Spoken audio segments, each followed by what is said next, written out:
It should come as a very small surprise indeed to anyone who hasn't lived locked up in a nuclear shelter for the last 15 years that the Disney Corporation is in a bit of hot water.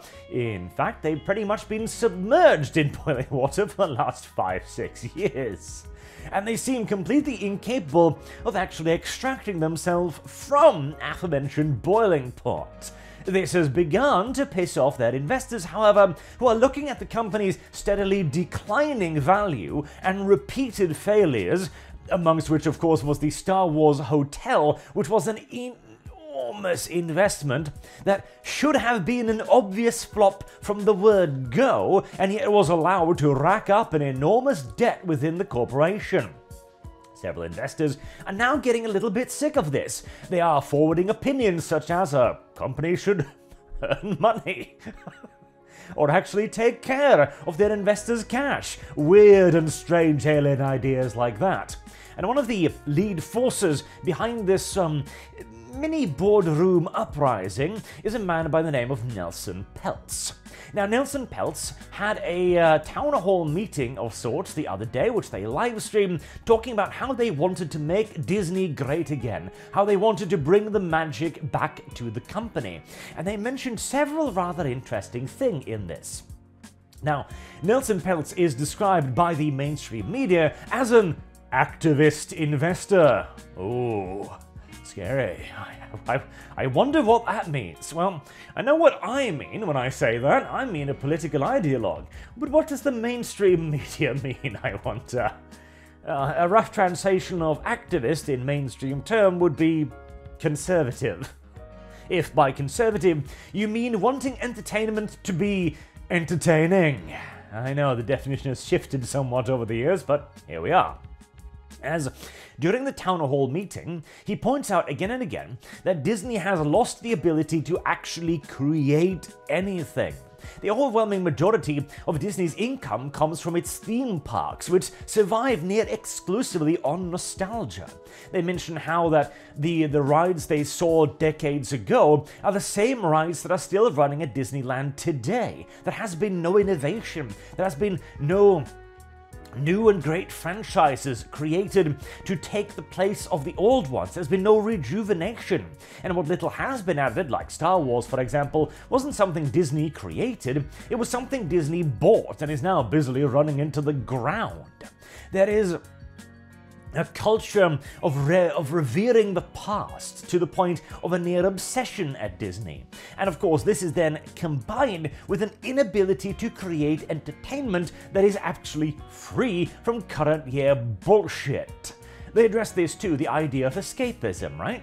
Because back in the day, when you wanted to go to the cinema, you would look up the movies, and you wouldn't really have that much of a frame of reference because you wouldn't have YouTube, you would have like maybe reviewers on the television or something. Your frame of reference would be limited to the brands on the movie poster or word of mouth. And Disney logo meant quality.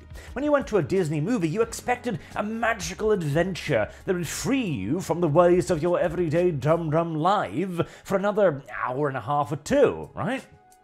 Today, you go to a Disney movie, you expect to be lectured at for an hour or two, or three if you're particularly unlucky, because they don't create entertainment anymore. And that's why there are no new franchises. You're never going to see any My Little Black Mermaid rides drawing crowds at Disney World anytime soon. You're not going to see Ahsoka, she's currently presented, become a big-name hero. I mean, oh god, Ahsoka. Ahsoka is the perfect example of the inability of modern entertainment to create anything that you could build a legacy around, anything that you could create a buzz around. Ahsoka is a strong female character of the worst sort, around whom reality literally warps. She manages, by virtue of sheer proximity, to reduce Thrawn, one of the most brilliant military minds in the Star Wars galaxy, if not the most, into nothing more than a corpse-pushing bureaucrat idiot that can achieve absolutely nothing beyond feeding his extraordinarily limited quantity of elite men into the blender that is Ahsoka via straight-up ground assault. And at the end of the day, his greatest achievement is running away from Ahsoka before she cuts his way through his entire crew and decapitates him. That is not really much of a hero. That is a walking plot device, and obviously the exact opposite of what made Star Wars good in the first place. As hell, look at Luke. Look at how long it took Luke to become competent.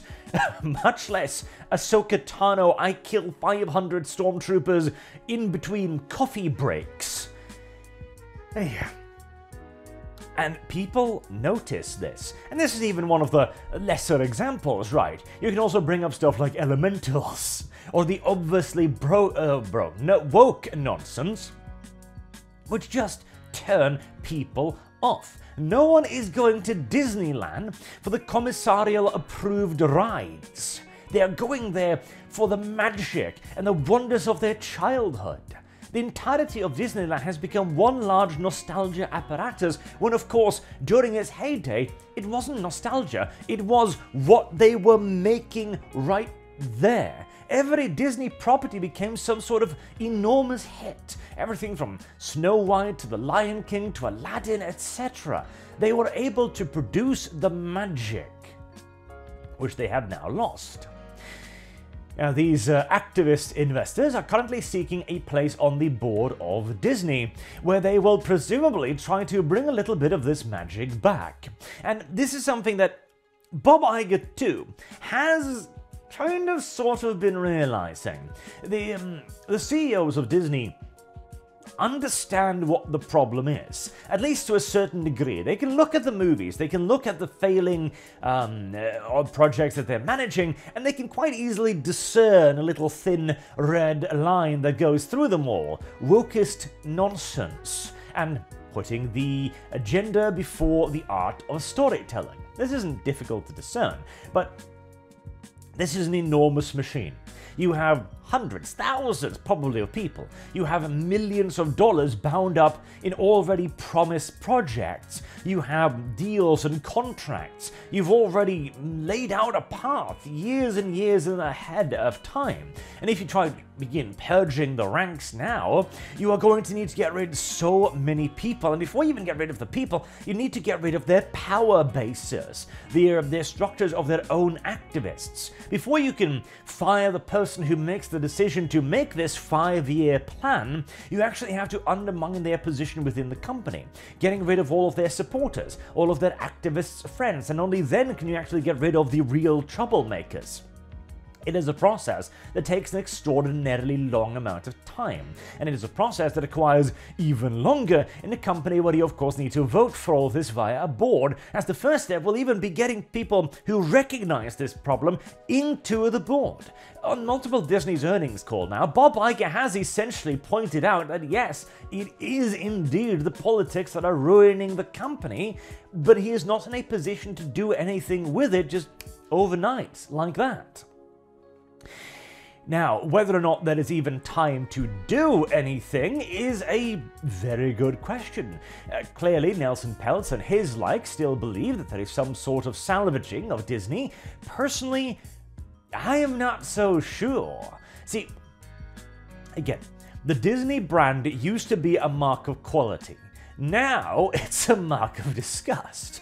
Nobody hears about a new Star Wars show today and goes, yay, Star Wars! They go, oh no, they're gonna drag my favorite franchise through the mud for another season of television. Why?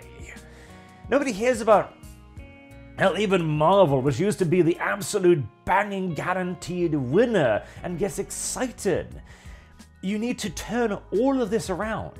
It is going to take years of movie production, years of television, years of planning to even begin to re-establish the brand that it took a decade to tear down. This entire turning around operation is going to take 10, 20 years.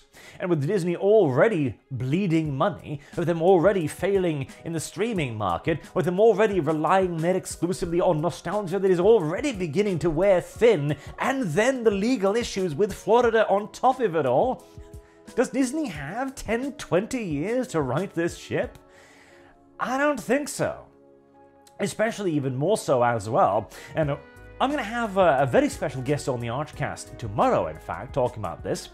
The question is, of course, whether or not we should even bother giving them such a chance. Perhaps the gamers or the people who are fans of Star Wars and such entertainment properties might finally simply go, no, we're actually sick of this shit. We don't want you to recover. We in fact are going to go look for something else. And even if you do make something good, we might simply just choose to ignore it because you were the ones who made it.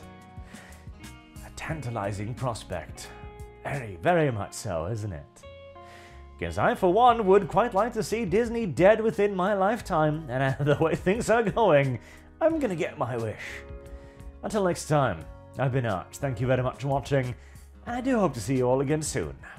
Have a good day.